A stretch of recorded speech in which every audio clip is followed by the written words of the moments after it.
सी लड़की रहती थी। उसका पंजाब की छोटी सी गली में एक मामूली सी लड़की रहती थी। उसका नाम था जया कुमारी, पर सब उसे प्यार से जैरी बुलाते थे। चेहरा मासूम, आंखों में सपने, लेकिन हालात उससे बहुत आगे निकल चुके थे। जैरी की माँ शरबती और छोटी बहन छाया ही उसका परिवार थी। माँ सड़क किनारे मोमोज का ठेला लगाती थी और जैरी, वह एक मसाज पार्लर में काम करती थी, जबरदस्ती नहीं, मजबूरी में। घर में पैसे की हमेशा तंगी थी और ऊपर से माँ को फेफड़ों का कैंसर हो गया था। डॉक्टरों ने कहा कि इलाज में बहुत पैसा लगेगा, लाखों रुपए। जैरी ने जब ये सुना तो उसकी आंखों के सामने अंधेरा छा गया, लेकिन उसने हार नहीं मानी। वह जानती थी कि अगर उसकी माँ को बचाना है तो उसे कुछ बड़ा करना पड़ेगा, कुछ ऐसा जो अब तक कभी नहीं किया। उसी वक्त उसकी जिंदगी में दाखिल हुआ टिम्मी, जो एक लोकल ड्रग डीलर था। टिम्मी की नजर जैरी पर पहले से थी। उसे जैरी की मासूमियत में एक चालाकी दिखती थी, एक मौका। और टिम्मी को जैरी की मजबूरी भी पता चल गई थी। एक दिन उसने जैरी को पकड़कर कहा, दी तीऊ मिनय की, देखो जैरी, तुम्हारी माँ को बचाने का सिर्फ एक तरीका है और वो तरीका है माल पहुंचाना। जैरी हक्की बक्की रह गई। माल मतलब? ड्रग्स, सिर्फ पहुंचाना है, बाकी सब मैं संभाल लूंगा, पैसा भी मिलेगा और जल्दी। जैरी ने पहले साफ इनकार कर दिया। उसकी अंतरात्मा ने रोका, लेकिन माँ की खांसी, बहन की भूख और अस्पताल की रिपोर्ट ने उसके फैसले को बदल दिया। पहली बार जब जैरी ने ड्रग्स का पैकेट अपने बैग में रखा और बाइक पर बैठकर सफेद कोट पहनकर जैसे ही पार्लर की तरह निकली, उसकी धड़कनें दुगुनी हो गईं। लेकिन वह पार्लर तक पहुंची और वहां पहले से खड़ा था टिम्मी का आदमी, जिसने बैग लिया और बदले में जैरी को 50,000 रुपये दिए, सिर्फ आधे घंटे में। रात को जब जैरी ने पैसे माँ के सामने रखे, माँ की आंखें भर आईं। कहाँ से आए ये पैसे? एक जगह काम करने लगी हूँ, अच्छी कमाई है, जैरी ने झूठ कहा। लेकिन यह सिर्फ शुरुआत थी। टिम्मी और उसके गैंग को जैरी की चालबाजी पसंद आई। वह सीधी लगती थी, पर पुशी आई और दिमाग तेज था। अगले ही हफ्ते उसने 4 डिलीवरी की और हर बार बच गई। धीरे धीरे जैरी अब डरने के बजाय समझदार बनती गई। उसे रास्ते पता लगने लगे, पुलिस के पैटर्न समझ में आने लगे। उसने मोबाइल में नया सॉफ्टवेयर डाल लिया जिससे ट्रैकिंग न हो सके। उसने अपने मासूम चेहरे को ढाल बना लिया। लेकिन जैसे जैसे पैसा आ रहा था, खतरा भी बढ़ रहा था। एक दिन जब जैरी एक बड़े ड्रग्स डील की डिलीवरी के लिए गई, उसे पुलिस ने पकड़ लिया। लेकिन जैरी ने ऐसा खेल खेला कि इंस्पेक्टर भी उलझ गया। मैं तो मसाज करने जा रही थी सर, बैग मेरा नहीं है, किसी ग्राहक का है। और वो सीटीवी में सच भी निकल आया, क्योंकि जैरी ने डिलीवरी करने से पहले जानबूझकर एक महिला से बैग बदला था। कैमरे में यही दिखा। इंस्पेक्टर को छोड़ना पड़ा। टिम्मी के गैंग में अब जैरी की तूती बोलने लगी। लेकिन इस सब के बीच जैरी अंदर से टूट रही थी। उसे याद था कि वह ये सब अपनी माँ के लिए कर रही है, लेकिन उसे यह भी पता था कि अगर एक बार भी पकड़ी गई तो उसकी बहन का क्या होगा। इसी बीच एक नया मोड़ आया। जैरी को टिम्मी से पता चला कि अगली डिलीवरी में 1 करोड़ की कोकीन ले जानी है, और वह सिर्फ जैरी पर भरोसा कर सकता था। इतना बड़ा काम मैं नहीं कर सकती। करना तो पड़ेगा जैरी, इस बार तुम्हारी माँ का इलाज भी हो जाएगा और तुम्हारा घर भी बन जाएगा, सोच लो। जैरी ने कई रातें जागकर सोचा। वह खुद को आईने में देखती, अपनी मासूमियत को ताकती और फिर पैसों का सोचती। अंततः उसने हाँ कर दी। लेकिन इस बार उसने तय कर लिया कि यह उसकी आखिरी डिलीवरी होगी। पंजाब की उस तंग गली की हवा में अब जैरी की हल्की सी आहट भी महसूस की जाती थी। मोहल्ले को अब एहसास होने लगा था कि जैरी में कुछ बदल गया है। वो अब पहले जैसी चुप सहमी हुई लड़की नहीं रही थी। उसके चाल में, उसकी नजरों में और उसके हाव भाव में कुछ खास था, एक छुपी हुई तेजी, एक छिपी हुई योजना। पर जैरी जानती थी कि उसके पास बहुत कम वक्त था। माँ की तबीयत अब और बिगड़ चुकी थी। डॉक्टरों ने साफ कहा, अगर 3 हफ्ते के अंदर इलाज शुरू नहीं हुआ तो कुछ भी हो सकता है। जैरी अब अंदर से बिखरने लगी थी, पर बाहर से पहले से ज्यादा ठोस बन चुकी थी। अब बारी थी उस आखिरी डिलीवरी की जिसे टिम्मी ने करोड़ों की कीमत बताई थी। कोकीन का बड़ा जखीरा था, जिसे एक खास लोकेशन पर पहुंचाना था, जहां दिल्ली से आए कुछ लोग उसका इंतजार कर रहे थे। टिम्मी ने कहा, अगर ये डील सफल हुई तो सबके दिन फिर जाएंगे, तुम्हारे भी और मेरे भी। जैरी ने शांति से कहा, मुझे आधा पैसा एडवांस चाहिए। मेरी माँ को हॉस्पिटल में भर्ती करवाना है। टिम्मी मुस्कुराया। उसे अब जेरी पर पूरा भरोसा था। ठीक है, कल मिल जाएगा, लेकिन काम में गड़बड़ नहीं होनी चाहिए। अगले दिन जेरी ने सबसे पहले माँ को लेकर अस्पताल में एडमिट कराया। शरबती कुछ समझ नहीं पाई, इतनी बड़ी रकम कहाँ से आई, कैसे आई, लेकिन उन्होंने कुछ पूछा नहीं।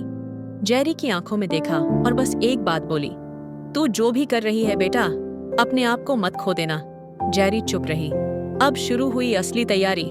डिलीवरी वाली रात को जेरी को खुद अकेले जाना था। कोई साथी नहीं, कोई गवाही नहीं। माल था एक बड़े ट्रॉली बैग में, जिसमें कोकीन के पैकेट ऐसे छुपाए गए थे जैसे सूटकेस में कपड़े। लेकिन जेरी ने इस बार कुछ खास सोचा था। उसने पहले ही प्लान बना लिया था, इस बार डील के बाद वह भाग जाएगी, कहीं दूर, किसी नए शहर में माँ और बहन के साथ। न टिम्मी, न ड्रग्स, न डर। वह रेलवे स्टेशन पहुंची। वहां से उसे एक प्राइवेट कार लेनी थी जो उसे दिल्ली बॉर्डर तक छोड़ती। रास्ते भर उसके हाथ कांपते रहे, लेकिन उसका चेहरा शांत था। वह जी पारे जानती थी कि अब कोई गलती नहीं होनी चाहिए। दिल्ली पहुंचते ही उसके सामने खड़े थे 3 लोग। लंबा गठीला आदमी जिसका नाम था डी, दूसरा छोटा कद और खतरनाक आंखों वाला बिल्ला, और तीसरा खामोश लेकिन चौकन्ना पाजी। डी ने बैग खोला। डी सिर देखा, फिर सिर हिलाया। काम ठीक किया है, टिम्मी को बोलना, अब हमारी डील शुरू हुई है।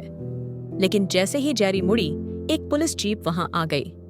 जेरी के चेहरे पर एक पल को हवाइयां उड़ गईं, लेकिन फिर उसने तुरंत अभिनय किया, मोबाइल कान से लगाया और बोली, हाँ मम्मी, मैं पार्लर से निकल गई हूँ। हाँ, आज देर हो गई, मैं खुद खाना बनाऊंगी। पुलिस वाले उतरे, लेकिन जेरी को देखकर रुक गए। उनके साथ एक और लड़की थी जो मसाज पार्लर में काम करती थी और जेरी को पहचानती थी। सर, ये जेरी है, हमारी पार्लर वाली। इंस्पेक्टर ने संदेह से देखा। इतनी रात गए, ये बैग में क्या है? जेरी हंसी। कपड़े हैं सर, पार्लर में शूट था। पुलिस ने बैग चेक किया पर कुछ भी नहीं मिला। जेरी ने पहले से ही नकली बैग तैयार कर रखा था। असली माल तो वह रास्ते में एक खाली मकान में छुपा चुकी थी। वहां से वह बाद में डी के आदमी को पहुंचा चुकी थी। पुलिस चली गई। डी और उसका गैंग हैरान रह गए। तू तो मास्टर निकली। जेरी मुस्कुराई। अब उसकी चाल में चालाकी खुलकर दिखने लगी थी। पर कहानी में ट्विस्ट तब आया जब टिम्मी को शक हो गया। उसे अपने खास आदमी शेखर ने बताया कि जेरी कुछ छुपा रही है। माल का पूरा पैसा तो डी ने दे दिया, लेकिन जेरी ने तुझसे आधा भी नहीं मांगा। इसका मतलब क्या है? टिम्मी की आंखों में अब शक की आग जलने लगी। वह जेरी से मिलने गया। सुन, अगली डिलीवरी तुझे खुद नहीं करनी, मैं अपने आदमियों को भेजूंगा। जेरी समझ गई टिम्मी अब उस पर भरोसा नहीं कर रहा। उसने कहा, ठीक है, मैं खुद नहीं जाऊंगी, लेकिन मेरी बात सुनो, माँ की हालत फिर बिगड़ गई है, मुझे कुछ दिन का वक्त चाहिए। टिम्मी ने सिर हिलाया, लेकिन उसकी निगाहें अब खामोश नहीं थीं। उधर जेरी ने अगला कदम सोच लिया था। वो अब हमेशा के लिए निकलना चाहती थी। माँ और छाया को लेकर नेपाल जाने का प्लान था, बॉर्डर के पार, जहां न कोई टिम्मी न कोई पुलिस। लेकिन टिम्मी ने भी चाल चल दी। उसने माँ के अस्पताल में अपने आदमी भेज दिए, जी रजी सिंह डीडे, जो हर पल उन पर नजर रख रहे थे। जेरी की चाल अब हर किसी के लिए खतरनाक बन चुकी थी। रात की सड़कों पर हॉस्पिटल जाने की जल्दी में निकली जेरी की स्कूटी अचानक थम गई। 2 बाइक सवार सामने आकर खड़े हो गए। एक ने हेलमेट उतारा, वो टिम्मी का खास आदमी बिल्ला था। दूसरा शेखर था, वही जिसे टिम्मी के कान भरे थे। जेरी की आंखें डरी नहीं, लेकिन दिल अंदर तक धड़क रहा था। कहाँ जा रही है मैडम? शेखर ने हंसते हुए कहा। जेरी बोली, हॉस्पिटल, माँ की तबीयत फिर खराब है। बिल्ला आगे आया। सुन, टिम्मी भैया ने बुलाया है, अभी बहुत जरूरी बात करनी है। जेरी ने बहन की तरफ देखा। छाया घबराई हुई थी। मैं माँ को देखने जा रही हूँ, अभी नहीं आ सकती। शेखर ने रास्ता रोका। अभी का मतलब अभी। जेरी को पता था कि अगर वह इनके साथ गई तो मामला और उलझ जाएगा।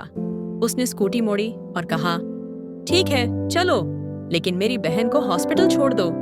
बिल्ला ने सिर हिलाया और छाया को एक ऑटो में बैठा दिया। जेरी बाइक पर बैठ गई। टिम्मी का अड्डा अब किसी गुफा जैसा लगता था, बाहर से शांत, अंदर से तूफान। जेरी को देखते ही टिम्मी ने गुस्से में कहा, तू समझती क्या है खुद को? मेरा माल, मेरी डील, और तू अपना खेल खेल रही है? जेरी शांत रही। उसने जवाब नहीं दिया। टिम्मी ने उसकी ठंडी आंखों में देखा। कहाँ रखा है पैसा? बता दे, नहीं तो बहन और माँ दोनों को नहीं छोड़ूंगा। अब जेरी को समझ आ गया यह लड़ाई अब जिंदगी और मौत की हो चुकी है। वो बोली, ठीक है, जो जानना है बता दूंगी, लेकिन एक बार माँ को ठीक कर लेने दो, उसके बाद जो तू कहेगा करूंगी। टिम्मी उसकी आंखों में सच और झूठ तलाशने लगा।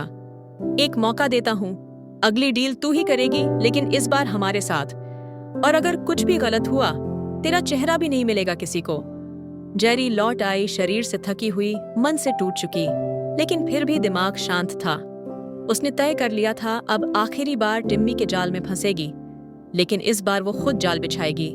रात को जेरी छाया से बोली, तैयार हो जा, कुछ ही दिन में हम यहाँ से हमेशा के लिए निकलने वाले हैं। छाया ने आंखों में चमक लेकर पूछा, सच में दीदी? जेरी मुस्कुराई, इस बार 100%। अगले दिन डील का दिन था। जगह थी शहर के बाहर पुराना वेयरहाउस। वहां टिम्मी, बिल्ला, शेखर और बाकी के लोग पहले से मौजूद थे। जेरी भी पहुंच गई, लेकिन उसके बैग में इस बार ड्रग्स नहीं था, बल्कि उसमें था एक जीपीएस ट्रैकर और एक मोबाइल कैमरा। उसने चुपचाप पुलिस को इशारा किया था। पिछले 2 हफ्तों से जेरी गुपचुप पुलिस से संपर्क में थी। एक ईमानदार इंस्पेक्टर लाल सिंह लाल सिंह उसकी बात समझ चुका था। जेरी ने उसे सबूत दिए थे, पिछले सौदों की जानकारी, लोगों के नाम, वीडियो क्लिप्स। इंस्पेक्टर ने कहा था, अगर तू सच में ये सब छोड़ना चाहती है तो ये तेरा आखिरी मौका है, लेकिन याद रख, धोखा मत देना। जेरी ने उसी दिन तय कर लिया था ये खेल अब खत्म होगा। वेयरहाउस में डील शुरू हुई। डी और उसके आदमी आए, बैग की तलाशी शुरू हुई। तभी अचानक दरवाजे के पास 3 गाड़ियों की लाइटें चमकी। पुलिस! टिम्मी और उसके आदमियों में हड़कंप मच गया। गोलियां चलने लगीं। जेरी ने छुपकर पुलिस को इशारा किया कि अंदर कौन कौन है। कुछ ही मिनटों में सारा अड्डा पकड़ा गया। टिम्मी ने भागने की कोशिश की, लेकिन जेरी ने सामने आकर रास्ता रोक दिया। अब तुझे कहीं नहीं जाने दूंगी। टिम्मी ने पिस्तौल निकाली, तू भी गई काम से। पर उसी समय लाल सिंह ने गोली चलाई। टिम्मी का हाथ घायल हुआ और पिस्तौल गिर गई। पुलिस ने सबको पकड़ लिया। जेरी को एक कोने में ले जाकर इंस्पेक्टर लाल सिंह ने कहा, तूने बहुत बड़ा काम किया है, लेकिन एक बात जान ले, अब तुझे भी कानून के मुताबिक जवाब देना होगा। जेरी ने सिर झुकाया, मैं तैयार हूँ। लेकिन अदालत ने फैसला सुनाया। जेरी ने मजबूरी में यह सब किया और अंत में कानून की मदद की। उसे कुछ महीने की सजा दी गई और बाकी के समय वह रिहा रही। उधर माँ का इलाज शुरू हो चुका था। छाया ने पढ़ाई में मन लगाया और जेरी, उसने अपने अंदर के डर को खत्म कर दिया था। जेरी अब वही मासूम लड़की थी, पर अब वो डरती नहीं थी। दी सियातानी उठी लड़ती थी। जेल की दीवारें जेरी के लिए कोई सजा नहीं थी, वो एक ठहराव था, एक रुककर सोचने का मौका। उसने वहां भी डर से नहीं, आत्मा से जिया। उसे वहां बैठकर अपने पुराने फैसलों पर पछतावा नहीं था, बल्कि सुकून था कि उसने गलत रास्ते से ही सही माँ की जिंदगी बचाई, बहन को रास्ता दिखाया और अंत में अपने आप को भी वापस पाया। जेल में जेरी को पढ़ने की आदत लग गई। उसने छोटी छोटी किताबें पढ़ी, आत्मकथाएं, कहानियां, और सबसे ज्यादा कानून की किताबें। उसे जानना था कि क्या सचमुच जरूरतमंद के लिए कोई रास्ता नहीं होता? क्या हर गरीब लड़की को कानून की मदद लेने से पहले गलत रास्तों से गुजरना पड़ता है? 6 महीने बाद उसे रिहा किया गया, बिना किसी ढोल ढमाके के, बिना किसी स्वागत के। लेकिन बाहर एक चेहरा उसका इंतजार कर रहा था, उसकी बहन छाया। छाया की आंखों में खुशी थी और गर्व भी। दीदी, अब हम नई शुरुआत करेंगे। माँ का इलाज पूरा हो गया है। डॉक्टर ने कहा कि अब सिर्फ दवाइयाँ चलती रहेंगी। जेरी ने अपनी बहन को गले लगाया। ये गले लगाना एक वादा था, अब कोई गलत रास्ता नहीं, अब सिर्फ सच, सिर्फ मेहनत। अब जिंदगी को दोबारा शुरू करने की बारी थी। पैसे नहीं थे, पहचान दागदार थी और समाज की निगाहें अभी भी वैसी ही थीं, ताने भरी, शक से लदी, कटाक्ष से भरी। लेकिन जेरी अब बदल चुकी थी। उसने सबसे पहले एक छोटी सी दुकान किराए पर ली, मोमोज की दुकान। वही चीज जिससे उसकी माँ की पहचान थी। अब जेरी ने उसे अपने जीवन की नई शुरुआत बना लिया। मोमोज का नाम रखा गया गुड लक जेरी। मोहल्ले में पहले दिन कोई ग्राहक नहीं आया। कुछ लोग दूर से देखकर निकल गए, कुछ कानाफूसी करते हुए हंस दिए। अरे, यही है वो लड़की जो ड्रग्स का माल ले जाती थी। अब मोमोज बेचेगी, कौन खाएगा इसके हाथ से। पर जेरी रुकी नहीं। दूसरे दिन उसने छाया के साथ मिलकर सोशल मीडिया पर पेज बनाया। उसके पुराने केस की खबर पहले ही न्यूज में आ चुकी थी, और अब जब जेरी ने बताया कि वो समाज से माफी मांगकर ईमानदारी से जीना चाहती है, तो धीरे धीरे लोग उसकी तरफ आकर्षित होने लगे। तीसरे हफ्ते उसके पास एक कॉलेज से ऑर्डर आया 50 प्लेट मोमोज। जेरी ने माँ के पुराने रेसिपी में थोड़ा ट्विस्ट डालकर कुछ खास तड़का लगाया। ऑर्डर मिला और सोशल मीडिया पर वीडियो वायरल हो गया। अब उसका स्टॉल चल पड़ा। इसी बीच इंस्पेक्टर लाल सिंह एक दिन दुकान पर आया। जेरी ने देखा तो पहले थोड़ा सहम गई, पर फिर मुस्कुराकर कहा, आपके आने की वजह? लाल सिंह ने मुस्कुराकर कहा, तूने उस दिन जो काम किया वो बहुत बड़ी बात थी। अब शहर में एंटी ड्रग्स कैंपेन शुरू हो रहा है और हम चाहते हैं कि तू उसका चेहरा बने। जेरी को लगा कि उसकी जिंदगी ने एक और मौका दे दिया है। क्या मुझे दोबारा भरोसे के लायक समझा जाएगा? तूने जो कर दिखाया उसके बाद तू सिर्फ भरोसे के लायक नहीं, तू उम्मीद है उन सब के लिए जो मजबूरी में गलत रास्ते पर चलने को मजबूर होते हैं। अब जेरी सिर्फ एक स्टॉल वाली लड़की नहीं रही, वो अब एक प्रतीक बन गई थी। हर स्कूल, कॉलेज, मोहल्ला कार्यक्रम में बुलाया जाने लगा। लोग उससे मिलते, फोटो लेते, सवाल पूछते। वो एक बात बार बार कहती, मजबूरी तुम्हें रास्ते दिखा सकती है, लेकिन रास्ता चुनना तुम्हारे हाथ में है। मैं गिर गई थी, पर उठ गई क्योंकि मैंने उठने की ठानी थी। छोटी बहन छाया अब कॉलेज में टॉप कर रही थी। माँ भी धीरे धीरे बेहतर हो रही थी और दुकान के पैसे से उनका इलाज, घर का खर्च और छोटी छोटी खुशियाँ सब वापस आने लगी। पर एक रात एक साया फिर लौटा। टिम्मी का भाई मुन्ना, जो तब जेल से बच निकला था, अब शहर लौट आया था। उसे जेरी से नफरत थी। मेरे भाई को मरवा दिया इसने, अब इसका सब कुछ छीन लूंगा। मुन्ना ने एक और गैंग के साथ मिलकर जेरी की दुकान को नुकसान पहुंचाने की साजिश रची। एक रात उसकी दुकान में आग लगा दी गई। पूरा सपना जलकर राख हो गया। जब जेरी वहां पहुंची, वहां सिर्फ राख थी, धुआं था और आंखों में आंसू। लेकिन उसने आंसू नहीं बहाए।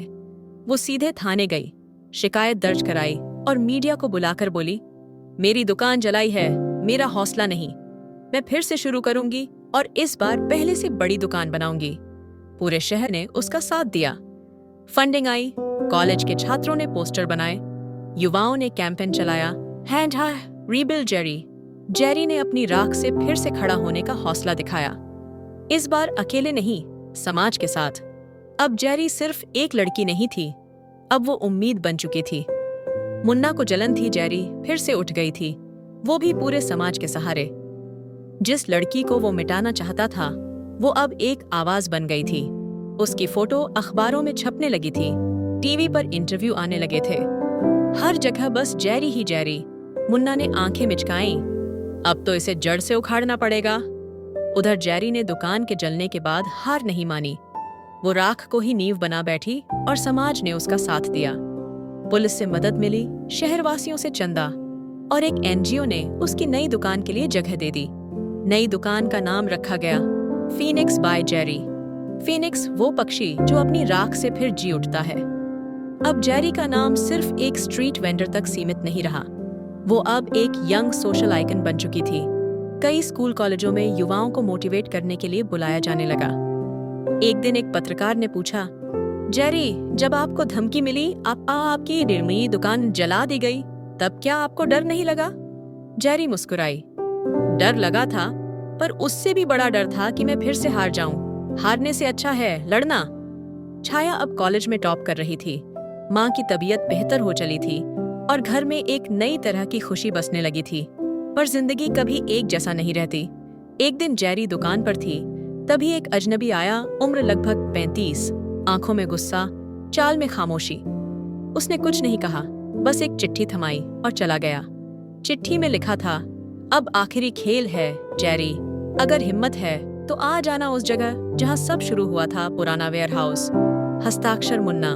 जेरी के होंठ सख्त हो गए। उसकी आंखों में अतीत के दृश्य तैरने लगे, टिम्मी, ड्रग्स, भागदौड़, गोलियां और फिर वो आग। उस रात छत पर बैठकर उसने खुद से एक सवाल किया, क्या फिर से उसी अंधेरे में उतरना होगा? लेकिन फिर माँ की मुस्कुराती आंखें और बहन की कामयाबी की चमक याद आई और उसे जवाब मिल गया। सुबह जेरी सीधी पहुंची इंस्पेक्टर लाल सिंह के पास। मैं मुन्ना से मिलना चाहती हूँ, पर इस बार खेल मेरे तरीके से होगा। इंस्पेक्टर चौंका। वो बहुत खतरनाक है जेरी, पहले से ज्यादा ताकतवर और शातिर। जेरी ने कहा, उसी अंधेरे से तो मैं लौटी हूँ सर, अब डरती नहीं। इंस्पेक्टर ने उसकी आंखों में देखा वही आत्मविश्वास, वही आग। ठीक है, उन्होंने कहा, पर हर कदम तुम्हारे साथ रहेगा कानून। पुराने वेयरहाउस में जेरी और मुन्ना आमने सामने खड़े थे। मुन्ना हंसा। तू समझती है खुद को देवी, बचा लेगी समाज को? मैं यहाँ राज करता हूँ। जेरी शांत थी, लेकिन उसकी निगाहें सीधी मुन्ना की आत्मा को चीर रही थीं। राज डर से होता है मुन्ना, और अब लोग तुझसे नहीं डरते। अब लोग बोलने लगे हैं और मैं उन्हीं की आवाज हूँ। मुन्ना ने गुस्से में पिस्तौल निकाली। तो आज मैं तेरी आवाज बंद कर दूंगा। लेकिन जैसे ही उसने ट्रिगर दबाना चाहा, इंस्पेक्टर लाल सिंह और टीम ने चारों तरफ से वेयरहाउस घेर लिया। हथियार नीचे रख दे मुन्ना, भागने की कोई जगह नहीं। मुन्ना समझ गया जेरी फिर से बाजी मार गई थी। उसने फायर किया, लेकिन पुलिस ने उसी पल उसे गोली मार दी, जानलेवा नहीं, लेकिन रोकने के लिए। मुन्ना जमीन पर गिरा, हार चुका था। जेरी ने उसकी ओर देखा। तेरा डर अब खत्म हुआ मुन्ना, अब किसी और जेरी को वो रास्ता नहीं चुनना पड़ेगा जिससे मैं गुजरी। अगले दिन अखबार की हेडलाइन थी, ड्रग माफिया गिरोह का अंत, एक लड़की के हौसले ने बदल दी तस्वीर। जेरी की दुकान फिर से खुल चुकी थी। इस बार भीड़ और ज्यादा थी। हर चेहरा उसे सलाम कर रहा था। एक बच्ची आई, हाथ में उसकी पुरानी फोटो थी और आंखों में चमक। आप जैसी बनना है दीदी। जेरी मुस्कुराई। बन, लेकिन मुझसे बेहतर बनना, और कभी डर मत मानना। जेरी अब केवल कहानी नहीं रही, वो मिसाल बन चुकी थी। जारी है।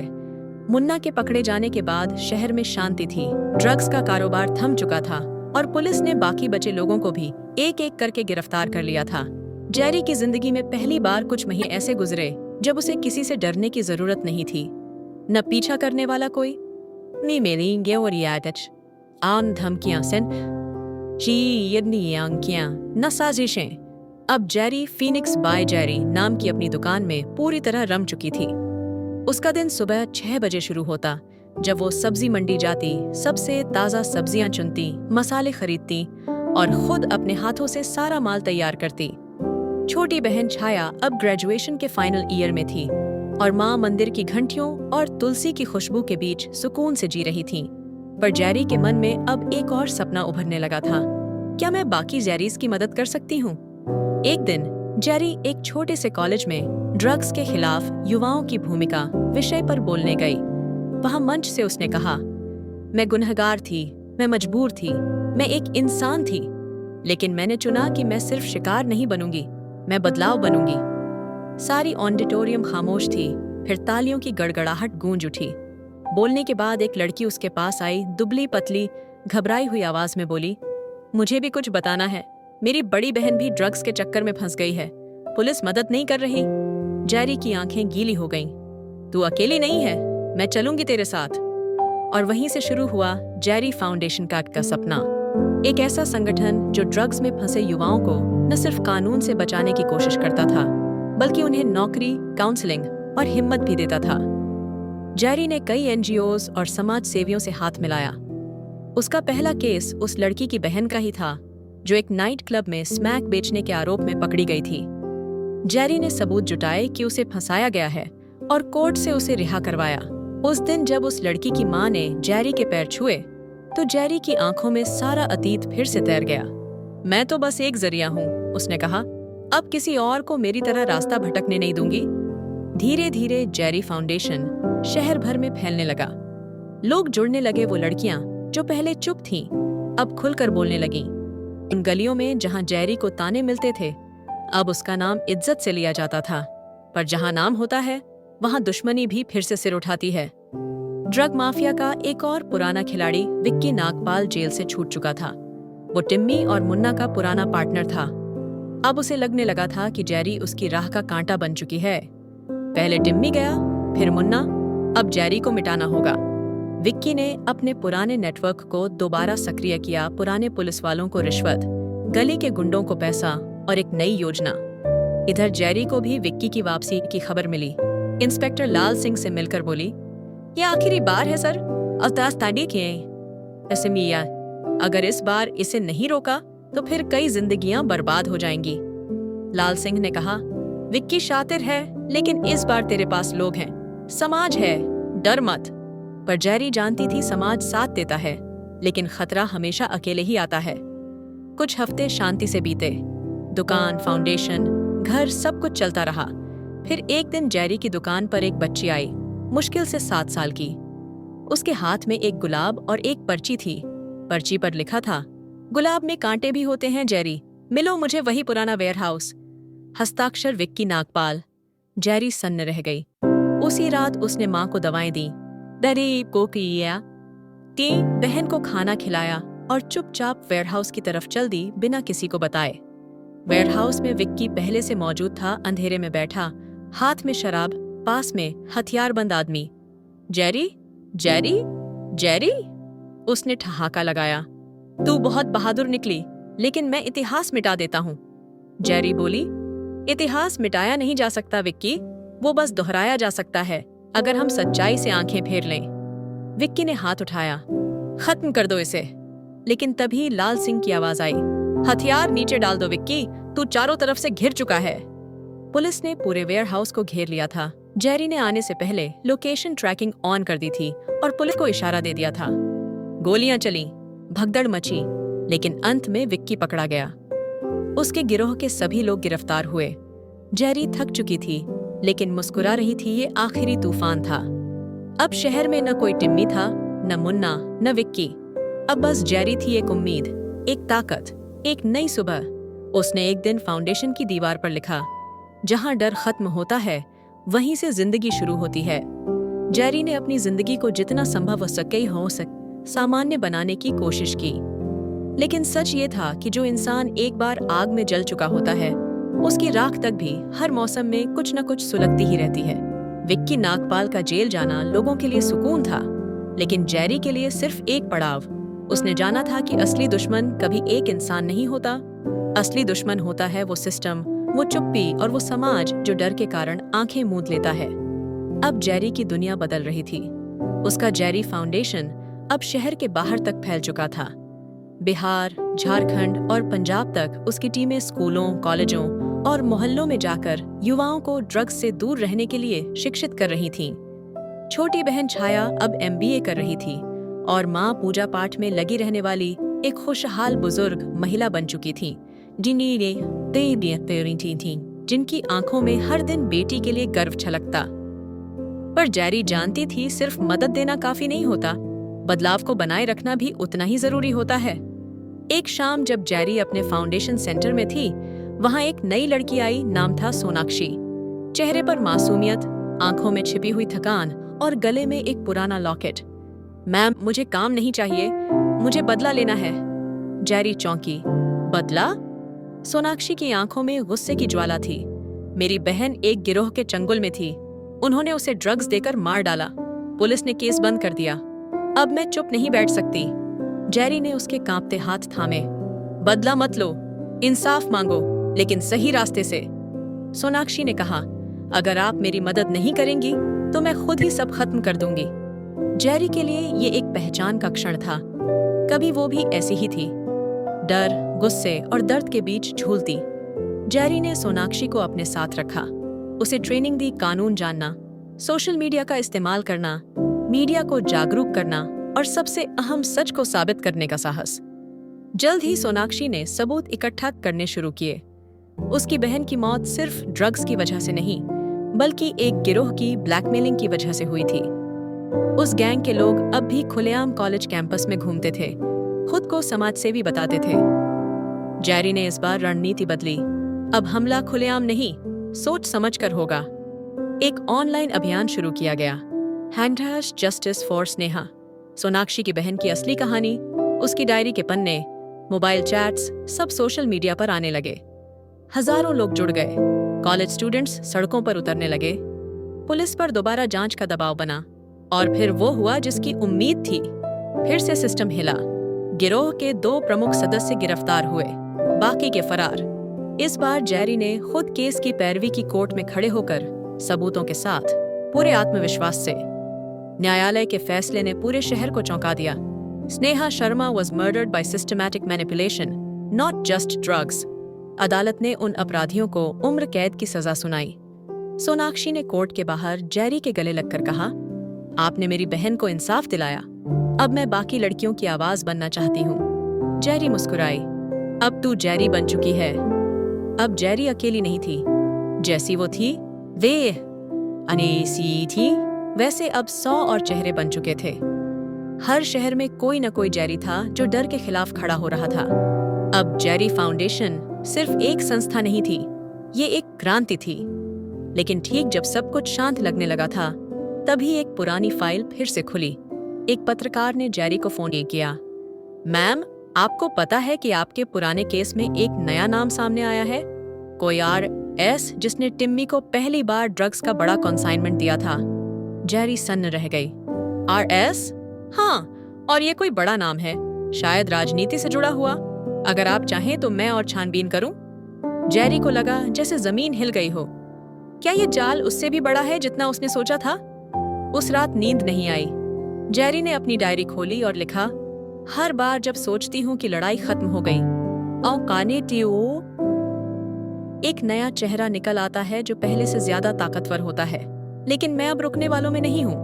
RS, सिर्फ 2 अक्षर, लेकिन जेरी के लिए अब एक सवाल, एक डर और एक पहेली बन चुके थे।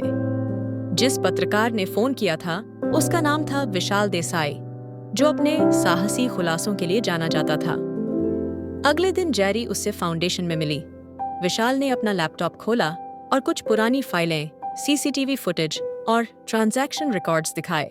देखिए जेरी, टिम्मी का जो पहला बड़ा ड्रग्स का सौदा हुआ था, वो एक गुप्त कंपनी के जरिए फंड हुआ था, RS एग्रो एक्सपोर्ट्स, और इसके डायरेक्टर का नाम है राघवेंद्र सिंह। राघवेंद्र सिंह, जेरी ने नाम दोहराया। एक राजनेता जिसकी छवि किसानों के मसीहा जैसी है, लेकिन ये सब दिखावा है, असली चेहरा कुछ और ही है। जेरी के लिए अब ये खेल किसी एक गिरोह के खिलाफ नहीं, पूरे सिस्टम के खिलाफ था। अगर राघवेंद्र सिंह जैसा पावरफुल आदमी ड्रग माफिया से जुड़ा था, तो ये केस न सिर्फ जानलेवा हो सकता था, बल्कि कई बेगुनाहों की जिंदगियों को खतरे में डाल सकता था। लेकिन जेरी को रुकना नहीं था। उसने कहा, अगर मैं अब चुप रह गई तो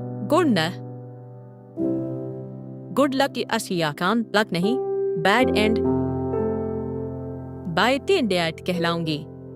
अब जेरी और विशाल ने साथ काम करना शुरू किया। राघवेंद्र सिंह का इतिहास खंगाला गया 15 साल पहले एक फर्जी NGO से शुरुआत, फिर धीरे धीरे राजनीति में प्रवेश, विदेश यात्राओं के दौरान उसकी कंपनी में आए करोड़ों के फंड ट्रांसफर और टिम्मी जैसे छोटे तस्करों से गुप्त मीटिंग्स।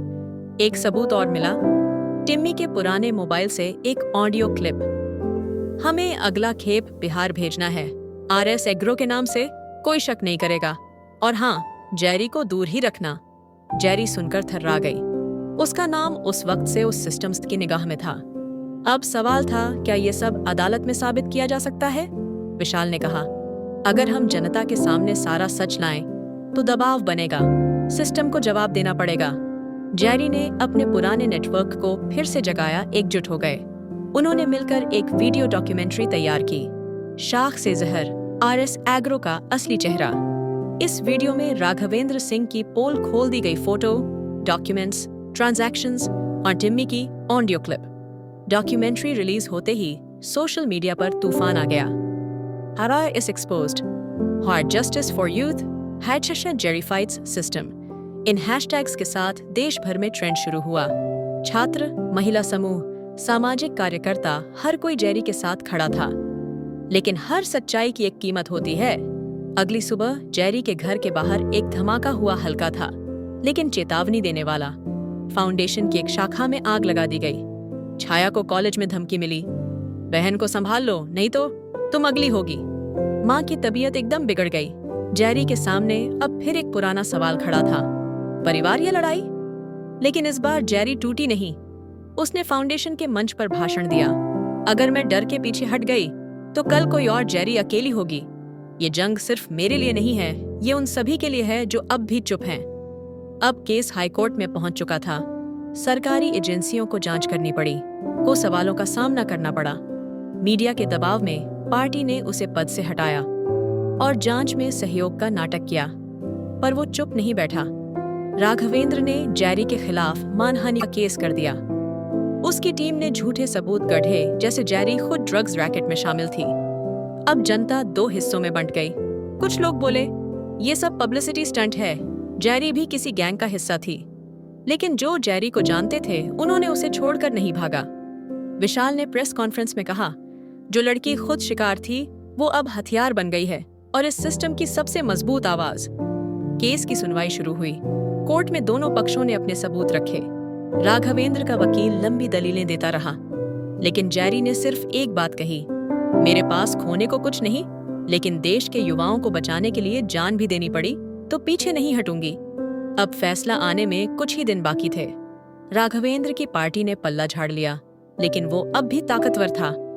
जेरी पर जानलेवा हमला हुआ, उसकी गाड़ी को ट्रक से टक्कर मारी गई। जेरी को हल्की चोटें आईं, लेकिन वो फिर खड़ी हुई। अस्पताल से निकलते हुए उसने मीडिया से कहा, मुझे गिराकर आप जंग नहीं जीत सकते। मैं गिरती नहीं, बस संभलती हूँ और फिर लड़ती हूँ, क्योंकि मैं जेरी हूँ। अदालत को फैसला देना था, लेकिन समाज ने पहले ही अपना फैसला सुना दिया था। जेरी दोषी नहीं थी, वो अनिवार्य उम्मीद थी। पंजाब से लेकर बिहार तक, दिल्ली से मुंबई तक, हर नुक्कड़, हर विश्वविद्यालय, हर ऑनलाइन प्लेटफॉर्म पर जेरी की चर्चा हो रही थी।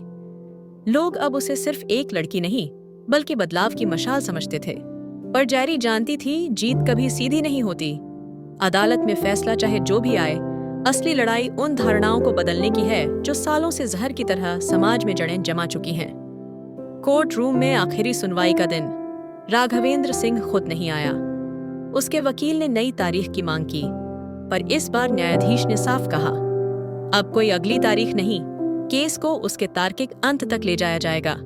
जेरी ने स्टैंड लिया, अपनी कहानी फिर से सुनाई, लेकिन अब ये एक पीड़ित की दास्तान नहीं थी, बल्कि एक योद्धा की गवाही थी। उसने कहा, मैं सिर्फ खुद को नहीं, लाखों लड़कियों को न्याय दिलाने के लिए खड़ी हूं। अगर सच्चाई बोलना अपराध है तो मैं हर दिन ये अपराध करूंगी। बाहर भीड़ जमा थी, स्लोगन गूंज रहे थे, जेरी तेरी सोच सलामत, डर को कर दे बदनाम मत। पर जेरी के मन में एक चुप्पी थी। कोर्ट का फैसला आने में अब कुछ ही पल बाकी थे। अंततः न्यायाधीश ने फैसला पढ़ा। प्रस्तुत साक्ष्यों, साक्ष्यों, गवाहों और रिकॉर्ड के आधार पर यह अदालत यह निष्कर्ष निकालती है कि आरोपी राघवेंद्र सिंह पर प्राथमिक दृष्टिकोण से गंभीर आरोप सिद्ध होते हैं। सीबीआई को आदेश दिया जाता है कि 30 दिन के भीतर विस्तृत चार्जशीट दाखिल करे और आरोपी को न्यायिक हिरासत में भेजा जाए। अदालत में सन्नाटा छा गया। जेरी ने आंखें मूंदी और एक गहरी सांस ली। पहली जीत मिल चुकी थी, लेकिन राघवेंद्र सिंह इतनी आसानी से हार मानने वालों में से नहीं था। जेल से ही उसने अपने नेटवर्क को फिर से सक्रिय किया।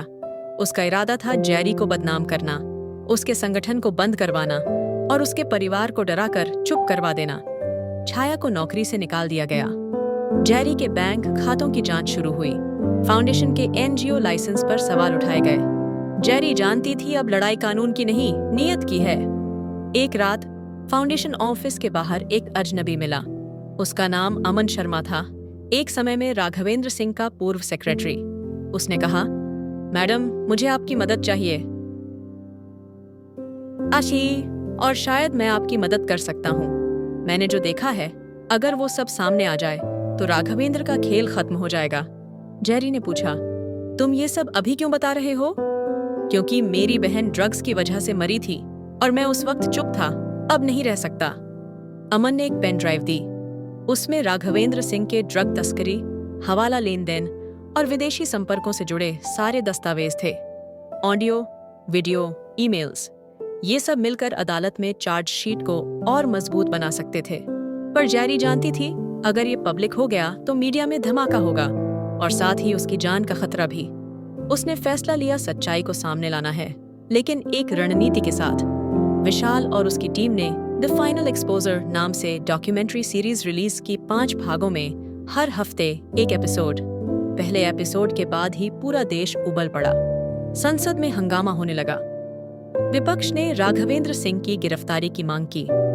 दूसरे एपिसोड के बाद इंटरपोल ने भी केस पर रुचि दिखाई। फिर एक दिन जेरी लापता हो गई। सुबह 9 बजे का वक्त था। वो एक मीटिंग के लिए निकली थी। दोपहर तक मोबाइल स्विच ऑफ। शाम तक मीडिया में ब्रेकिंग न्यूज। जेरी का अपहरण, गाड़ी मिली, सुनसान खेत में, फोन टूटा हुआ, पुलिस जांच में जुटी। पूरा देश हिल गया। छाया ने प्रेस को बताया, अगर मेरी बहन को कुछ हुआ तो ये लोकतंत्र की हार होगी।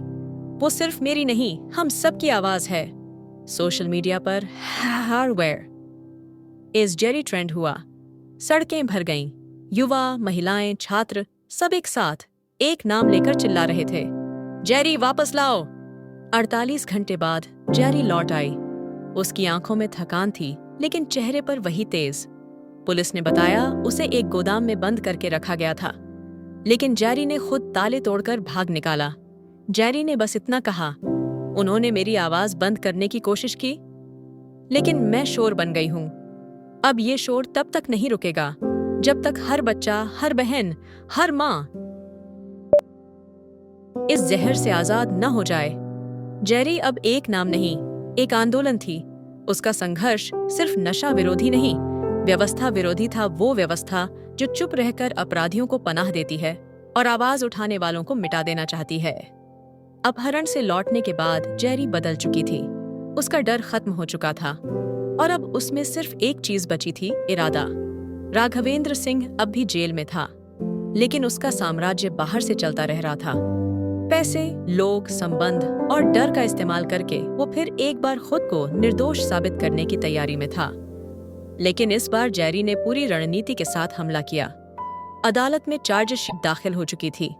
सीबीआई ने अमन शर्मा की दी गई फाइलों को आधार बनाकर एक सशक्त मुकदमा तैयार किया। राघवेंद्र सिंह की कई संपत्तियों पर छापे पड़े। उसके खिलाफ मनी लॉन्ड्रिंग, एनडीपीएस एक्ट और आईपीसी की अनेक धाराओं में केस दर्ज हुआ। जेरी ने अब अपना संगठन गुड लक यूथ फाउंडेशन को नया रूप दिया। हर राज्य में उसकी शाखाएं बनी।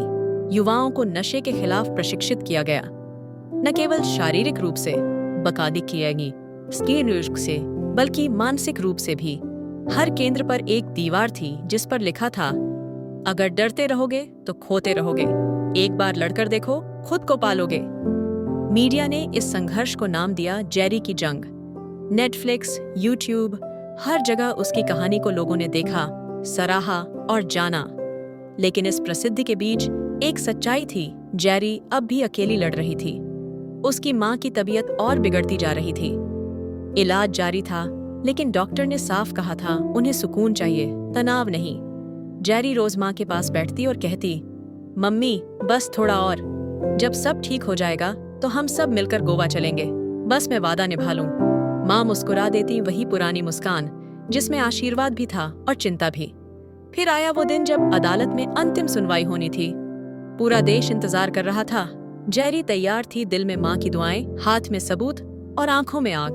न्यायाधीश ने राघवेंद्र सिंह के वकील की लंबी दलीलों को सुना, लेकिन जब जेरी गवाही के लिए खड़ी हुई तो पूरा कोर्ट रूम शांत हो गया। उसने कहा, मैं एक आम लड़की हूं, मेरी कोई ताकत नहीं थी, न पैसे न संबंध, लेकिन मेरी आंखों में आंसू थे और दिल में आग। जब मेरी बहन जैसे दोस्त ड्रग्स से मरते रहे तब सब चुप थे। जब मैं अकेली गवाह बनी तब सब ने मुझसे मुंह मोड़ा। लेकिन अब वक्त है कि ये अदालत एक संदेश दे कि सच चाहे अकेला हो, लेकिन वो सबसे ताकतवर होता है। न्यायालय ने फैसला सुनाया। सभी प्रस्तुत सबूतों, गवाहों, दस्तावेजों और परिस्थितियों के आधार पर यह अदालत आरोपी राघवेंद्र सिंह को दोषी ठहराती है। न्यायालय उसे आजीवन कारावास की सजा सुनाती है। कोर्ट में सन्नाटा था, फिर तालियों की गूंज उठी। जेरी की आंखों से आंसू बह निकले, लेकिन पहली बार ये आंसू जीत के थे। सड़क पर जश्न था। छात्रों ने पटाखे छोड़े, लड़कियों ने थाली बजाई। सोशल मीडिया पर ट्रेंड हुआ, हाँ justice with Jerry, good luck for real. जंग जीत गई। लेकिन जेरी को सबसे ज्यादा सुकून तब मिला जब वो माँ के पास पहुंची और बोली, मम्मी अब चलें गोवा। माँ मुस्कुराई, आंखें भीग गईं और बोली, अब तू जहां भी जाएगी वहां मेरा आशीर्वाद पहले से होगा। कुछ महीने बाद यूएन ने जेरी को youth piece icon Ashok award की खुशी इनाम दिया। वो मंच पर खड़ी हुई और कहा, एक दिन मैंने एक शब्द सीखा था, गुड लक। उस वक्त लगा था कि ये सिर्फ भाग्य है, लेकिन आज समझ आए कि ये एक जिम्मेदारी है। अगर आप किसी को गुड लक कह रहे हैं तो उसका मतलब है आप उसके साथ खड़े हैं, उसकी लड़ाई में उसका हौसला बनेंगे और सच की जीत तक उसका साथ नहीं छोड़ेंगे। तो आइए सिर्फ गुड लक न कहें, गुड कर्म भी करें, ताकि आने वाली हर जैरी अकेली न हो। समाप्त।